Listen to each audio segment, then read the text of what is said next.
नमस्कार, आप देख रहे हैं न्यूज 24। आपके साथ मैं हूं रवि ठाकुर। महाराष्ट्र में चुनाव की तारीखों का ऐलान भले ही अभी ना हुआ, लेकिन उससे पहले ही प्रदेश की सियासत में तूफान आने लगा है। यूं तो राज्य की राजनीति में पहले से ही कई मुद्दे हावी थे। शिवाजी महाराज, ज्योतिबा फुले, बाबा साहेब अंबेडकर, संविधान और जातीय जनगणना जैसे कई मसलों पर पहले से सत्ताधारी पार्टियों और विपक्षी दलों के बीच जुबानी जंग चल रही थी।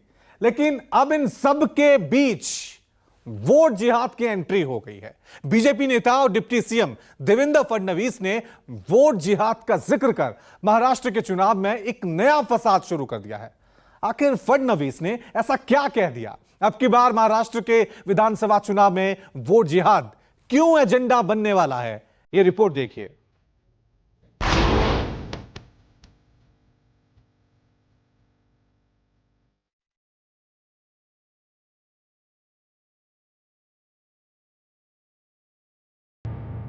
ही खऱ्या अर्थानं जागृत होण्याची वेळ आहे। आज या निवडणुकीतला जो वोट जिहाद आहे, 48 पैकी जवळजवळ 14 लोकसभा मतदारसंघामध्ये अशा जिहादी पद्धतीनं त्या ठिकाणी आपल्याला मतदान होताना दिसलाय।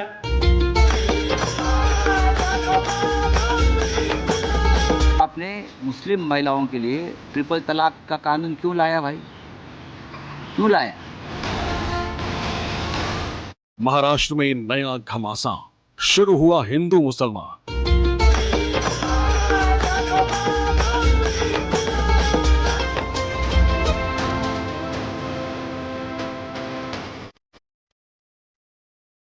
बीजेपी करे वोट जिहाद से सावधान। अजित पवार को चाहिए मुसलमान।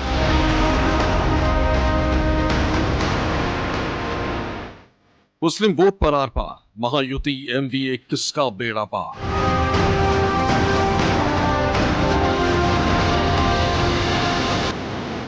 छत्रपति शिवाजी महाराज, बाल गंगाधर तिलक, महात्मा ज्योतिबा फुले, सावरकर, बाबा साहेब भीमराव अंबेडकर, संविधान, जातीय जनगणना के बाद अब महाराष्ट्र की सियासत में एक नया मुद्दा एंटर कर गया है, और वो है वोट जिहाद। वोट जिहाद, जिस मुद्दे ने लोकसभा चुनाव को एक नया मोड़ दे दिया था। यूपी से शुरू होकर देश के कई राज्यों में जिसकी गूंज सुनाई दी थी, अब यही गूंज महाराष्ट्र विधानसभा चुनाव में सुनाई देने लगी। और इसकी शुरुआत किसी और ने नहीं बल्कि बीजेपी के कद्दावर नेता और मौजूदा महाराष्ट्र सरकार में डिप्टी सीएम की भूमिका निभा रहे देवेंद्र फडणवीस ने की। देवेंद्र फडणवीस, जो कि इस वक्त महाराष्ट्र में बीजेपी का सबसे बड़ा चेहरा है, इससे पहले 5 साल तक प्रदेश के मुख्यमंत्री भी रह चुके हैं। आने वाले विधानसभा चुनाव में बीजेपी की ओर से कमान भी संभाल रहे हैं। उन्होंने एक कार्यक्रम में वोट जिहाद को लेकर ऐसा कुछ कह दिया है कि अचानक से प्रदेश की सियासत गर्मा गई। फडणवीस ने दावा किया है कि बीते लोकसभा चुनाव में महाराष्ट्र की 48 में से 14 सीटों पर वोट जिहाद देखा गया है। फडणवीस का दावा है कि विशेष समुदाय के लोगों ने हिंदू उम्मीदवारों को हराने के लिए उनके खिलाफ सामूहिक रूप से मतदान किया। कशा प्रकारे वोट जिहाद आपल्याला पाहायला मिळाला। वोट जिहाद काय अर्थ आहे? वोट जिहादचा अर्थ आहे, एकच साधं उदाहरण सांगतो। धुळ्यासारखी जागा, ज्या जागेवर 6 विधानसभेपैकी 5 विधानसभेमध्ये 1,90,000 मतांनी पुढे असलेला उमेदवार केवळ मालेगाव मध्य या एकाच विधानसभेत 1,94,000 मतांनी मागे जातो आणि 4,000 मतांनी निवडणूक हारतो। निवडणुकीतली हार जीत महत्वाची नाही, कधी हा पक्ष जिंकेल कधी तो पक्ष जिंकेल, पण काही लोकांचा आत्मविश्वास एवढा वाढलाय, त्यांना असं वाटतंय आमची संख्या कमी असली तरी आम्ही संघटित मतदान करून या ठिकाणी हिंदुत्ववाद्यांना पराभूत करू शकतो। आपण म्हणतो ना, म्हातारी मेल्याचं दुःख नाही आहे, काळ सुकावतोय, तशा प्रकारे काळ सुकावताना आपल्याला या ठिकाणी पाहायला मिळतोय। ही खऱ्या अर्थानं जागृत होण्याची वेळ आहे। आज या निवडणुकीतला जो वोट जिहाद आहे, 48 पैकी जवळजवळ 14 लोकसभा मतदारसंघामध्ये अशा जिहादी पद्धतीनं त्या ठिकाणी आपल्याला मतदान होताना दिसलाय।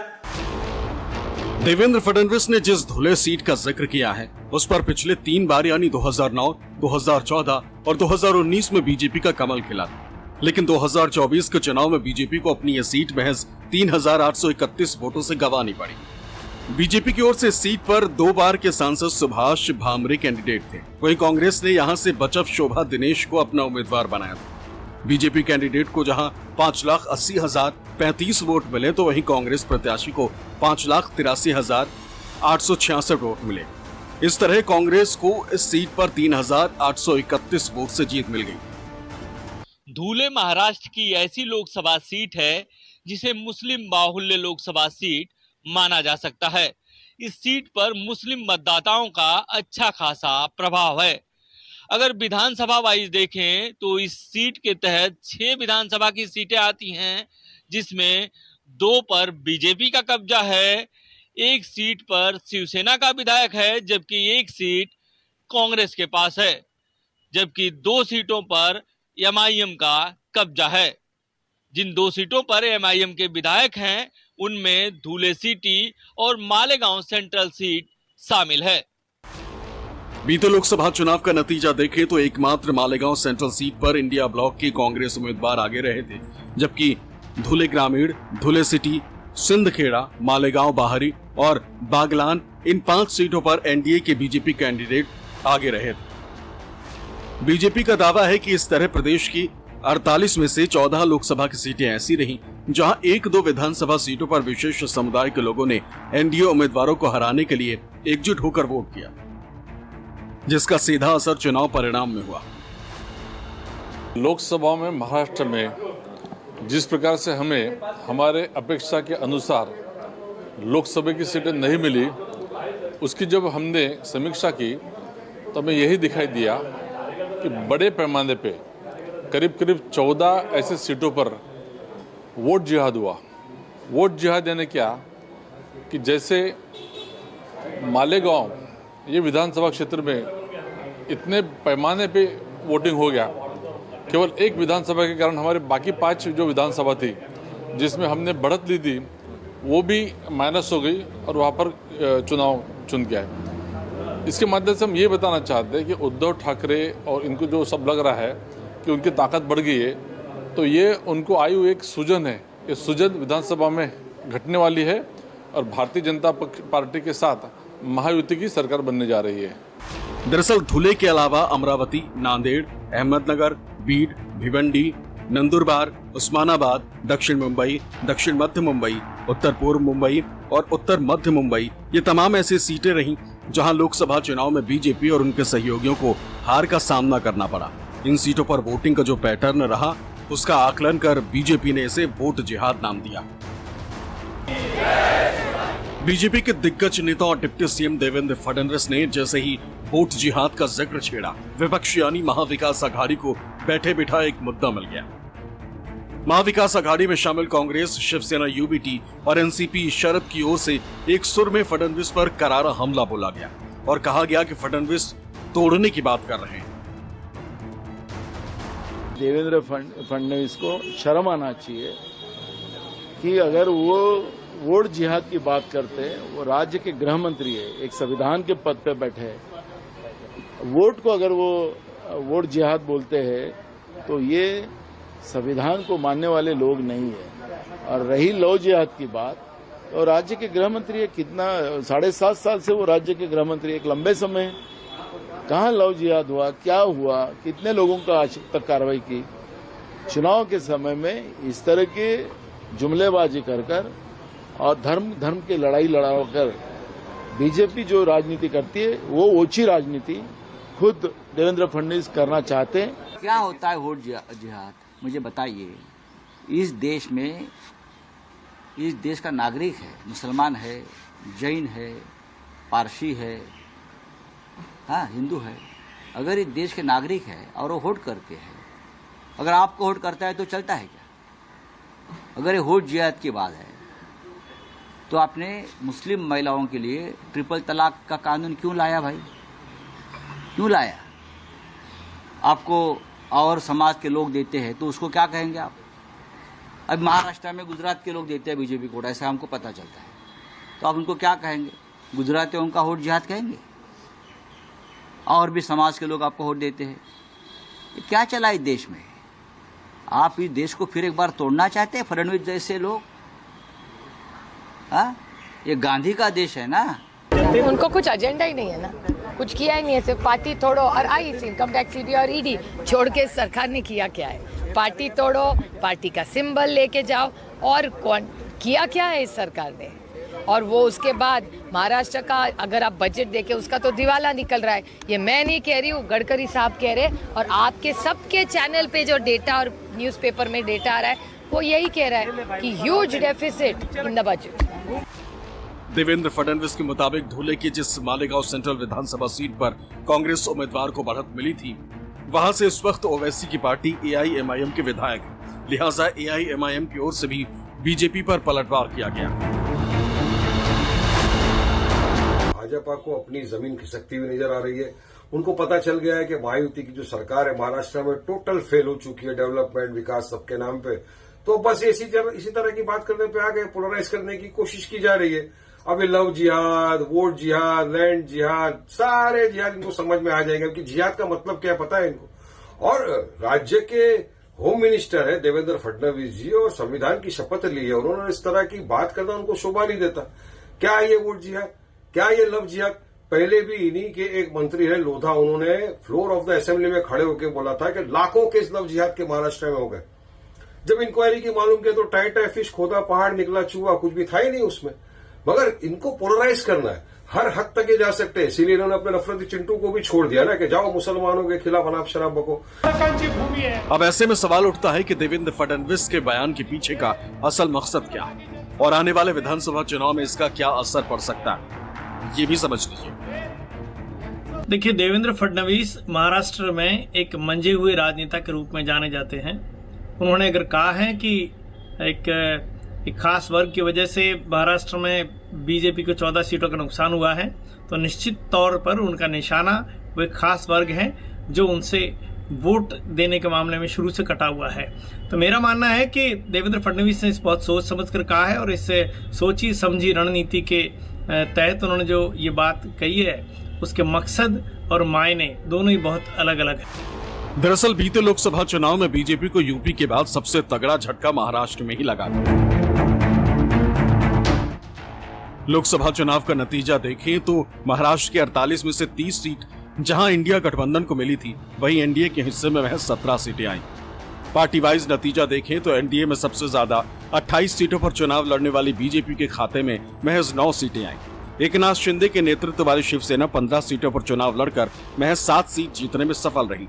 वहीं अजित पवार के एनसीपी 4 सीटों पर लड़ी थी, जिसमें महज 1 सीट पर जीत मिली। जबकि महादेव जानकर के राष्ट्रीय समाज पक्ष 1 सीट पर लड़ी थी लेकिन जीत नहीं पाई। वहीं इंडिया अलायंस में सबसे ज्यादा 21 सीटों पर चुनाव लड़ने वाली शिवसेना यूबीटी 9 सीट जीतने में कामयाब रही थी। वहीं 17 सीटों पर लड़कर कांग्रेस 13 सीट जीतकर महाराष्ट्र में जबरदस्त तरीके से वापसी की है, जबकि शरद पवार की एनसीपी 10 सीटों पर लड़कर 8 सीट अपने नाम करने में कामयाब रही। हालांकि लोकसभा चुनाव के दौरान खुद प्रधानमंत्री मोदी ने भी वोट जिहाद के बहाने विपक्ष यानी इंडिया गठबंधन को कोसने का कोई मौका नहीं छोड़ा था। अब एक नया बात लेकर के आए हैं वोट के भूखे लोग। अब 2 चरण में उनकी दुनिया डूब चुकी, तो खुलेआम एक नया खेल लेकर के आए हैं। और पढ़े लिखे कांग्रेस का खासम खास परिवार उसका प्रवक्ता है। अब ये कहते हैं मोदी के खिलाफ वोट जिहाद करो। जिहाद क्या होता है ये हमारे देश के लोग भली भांति जानते हैं। हमारे देश में दशकों से ये वोट जिहाद का खेल पर्दे के पीछे चलता था, चुपचाप चलता था। पहली बार वो इतने हताश और निराश हो चुके कि खुलेआम अब वोट जिहाद की सार्वजनिक माइक पर घोषणा कर रहे हैं। बावजूद इन सब के बीजेपी को यूपी और महाराष्ट्र में इतना बड़ा झटका लगा कि अकेले दम पर बहुमत पाने से काफी दूर रह गई और इंडिया ब्लॉक की ताकत में काफी इजाफा हो गया। अब ऐसे में देखना दिलचस्प होगा कि देवेंद्र फडणवीस के बयान और बीजेपी ने लोकसभा चुनावी नतीजों का जो आकलन किया है उसकी काट विधानसभा चुनाव में क्या लेकर आते हैं और उसका चुनावी नतीजों पर क्या असर पड़ता है। Bureau report, news 24। महायुति में शामिल सबसे बड़ी पार्टी बीजेपी जहां वोट जिहाद के बहाने मुस्लिम वोटरों पर निशाना साध रही है, उनके खिलाफ हिंदू वोटरों को एकजुट करने की अपील कर रही है, वहीं महायुति में शामिल एनसीपी मुस्लिम समाज को अपने साथ जोड़ने के लिए एक नई तरकीब निकाल रही है। पार्टी अध्यक्ष अजीत पवार ने खुद एक ऐसा ऐलान किया कि महायुति में ही मुस्लिमों को लेकर दो फाड़ नजर आने लगी। कैसे, ये रिपोर्ट देखिए। चुनाव से पहले ही मुस्लिम वोट बैंक पर महाराष्ट्र में एक बड़ी जंग छिड़ गई। मुस्लिम वोटर्स को अपने पाले में रखने के लिए तमाम दल अभी से अपने अपने पासे फेंकने शुरू कर चुके हैं, खासकर सत्ताधारी महायुति जिसमें बीजेपी शामिल है, एकनाथ शिंदे की शिवसेना साझेदार है, अजित पवार की एनसीपी भी जिसमें अहम भूमिका निभा रही है। इन तीनों ही दलों में जहां बीजेपी और शिंदे की शिवसेना की पहचान हार्डकोर हिंदुत्व की है, तो वहीं अजित पवार खुद को सबका हितैषी बता रहे हैं। अजित पवार अपनी इसी पहचान को मजबूत करने और मुस्लिम वोटर्स की ताकत जानकर चुनाव से पहले एक बड़ा दांव चल रहे हैं। बीते 1 अक्टूबर को बीड पहुंचे अजित पवार ने मुस्लिम वोटर्स को साधने के लिए ऐलान किया है कि महायुति में एनसीपी को जो भी सीटें मिलेंगी उनमें से 10% सीटों पर मुस्लिम चेहरे को कैंडिडेट बनाया जाएगा। चूंकि अजीत पवार जानते हैं कि महायुति में रहकर मुस्लिमों का वोट पाना आसान नहीं है, वो ये भी जानते हैं उन्हें जो सीटें मिलेगी उस पर मुस्लिम वोटरों का अच्छा खासा प्रभाव रहेगा। ऐसे में अजीत पवार अपनी पार्टी से मुस्लिम चेहरों को उम्मीदवार बनाकर एक तीर से कई निशाना साधने की कोशिश कर रहे हैं, जिसमें से एक ये है कि वो खुद को मुस्लिमों का सबसे बड़ा नुमाइंदगी के तौर पर पेश करना चाह रहे हैं। दूसरा ये कि अगर उन्हें मुस्लिमों का वोट मिलता है तो स्वाभाविक तौर पर उनके पास जीत कर आने वाले विधायकों की ठीक ठाक संख्या होगी, जिससे चुनाव बाद किसी भी तरह के समीकरण को साधने में आसानी होगी। दरअसल बीते लोकसभा चुनाव में न तो महायुति की ओर से और न ही महाविकास अघाड़ी के किसी दल ने एक भी मुस्लिम को अपना कैंडिडेट बनाया था। तब मुस्लिम समाज की ओर से काफी नाराजगी जाहिर की गई थी। ऐसे में चुनाव से पहले ही अजित पवार ने 10% मुस्लिमों को अपनी पार्टी से उम्मीदवार बनाने का ऐलान कर खुद को मुस्लिमों के हितैषी के रूप में सबसे आगे कर लिया। अगर महाराष्ट्र की सियासत में ओवरऑल मुस्लिम फैक्टर की बात करें तो 2011 की जनगणना के हिसाब से 11 करोड़ से ज्यादा आबादी वाले महाराष्ट्र में 11.54% यानी लगभग 1.5 करोड़ आबादी मुस्लिम समुदाय की। प्रदेश की 48 लोकसभा में से 4 सीटों पर 21 से 30% मुस्लिम मतदाता राजनीतिक तौर पर निर्णायक स्थिति में। 7 सीटें ऐसी भी हैं जहां मुस्लिम मतदाता 15 से 20% हैं जो चुनावी नतीजों को प्रभावित करते हैं। इसके अलावा 11 से 15% मुस्लिम मतदाता वाली 11 सीटें भी महाराष्ट्र में अहम है। बाकी लगभग सभी सीटों पर 5 से 10% मुस्लिम मतदाता मौजूद हैं। वहीं अगर प्रदेश की 288 विधानसभा सीटों की बात करें तो उसमें से 125 से ज्यादा सीटों पर मुस्लिम वोटर्स का प्रभाव है। एक आकलन के मुताबिक 35 से 40 सीट ऐसी हैं जहां मुस्लिम वोटर्स ही किसी भी उम्मीदवार की जीत और हार तय करते हैं। अलग अलग पॉकेट में, मुंबई में, रायगढ़ के इलाके में, हम औरंगाबाद के इलाके में देखें, विदर्भ के कुछ हिस्से खासतौर पर यवतमाल, अमरावती, वाशिम इलाका देखें, इन मराठवाड़ा में हम देखें तो औरंगाबाद और उसके साथ का लगा हुआ क्षेत्र, इन सब इलाकों में उनकी उपस्थिति बहुत महत्वपूर्ण है। नांदेड़ में जहां अशोक चौहान का गढ़ है वहां भी मुस्लिम बड़ी महत्वपूर्ण है, उन्होंने अशोक चौहान का साथ नहीं दिया तो वो सीट चली गई। तो पिछले लोकसभा चुनाव में मुस्लिमों ने दलितों के साथ और मराठी वोट बैंक के साथ मिलकर वोट किया और इस बार भी उम्मीद है कि जा रही कि विधानसभा में एक कॉम्बिनेशन बना रहेगा और ये कॉम्बिनेशन बना रहा तो परिणाम निश्चित तौर पर मौजूदा सरकार के खिलाफ हो सकते हैं। इसलिए मुस्लिम वोट बैंक को मनाने की कोशिश सारे दल कर रहे हैं। पिछले कुछ सालों का चुनावी इतिहास देखें तो पता चलता है कि कांग्रेस को महाराष्ट्र की राजनीति में मुसलमानों के स्वाभाविक पसंद माना जाता है। ज्यादातर मुस्लिम विधायक और सांसद कांग्रेस पार्टी की तरफ से ही बने। AIMIM की एंट्री से पहले सबसे ज्यादा मुसलमानों को चुनावी मैदान में उतारने का काम भी कांग्रेस पार्टी ही करती थी। पृथ्वीराज चौहान की सरकार में ही मुसलमानों को शिक्षा के लिए 5% आरक्षण का प्रावधान किया गया था। कांग्रेस ने ही 9 जून 1980 को महाराष्ट्र का पहला और इकलौता मुस्लिम मुख्यमंत्री अब्दुल रहमान अंतुले के रूप में दिया था। मुसलमान पूरे देश में हमेशा से कांग्रेस के साथ जुड़ा रहा है, क्योंकि कांग्रेस की आइडियोलॉजी, कांग्रेस की विचारधारा, सर्वधर्म समभाव की नीति, सबको समान तरीके से सबके साथ किया जाने वाला निर्णय, ये बहुत सारी चीजें हैं जिसको लेकर भारत का मुसलमान कांग्रेस पार्टी को आजादी के बाद से आज तक हमेशा पसंद करता रहा है। ये बात अलग है कि बीच में 2-3 इंसिडेंट्स की वजह से कांग्रेस से कहीं ना कहीं दूर हो गया था, लेकिन फिलहाल लोग समझदार हैं। पिछले विधानसभा यानी 2019 के चुनाव नतीजों को देखें तो कुल 10 में से सबसे ज्यादा 3 विधायक कांग्रेस से ही हैं। वहीं एनसीपी, एआईएमआईएम और समाजवादी पार्टी से 2-2 मुस्लिम विधायक।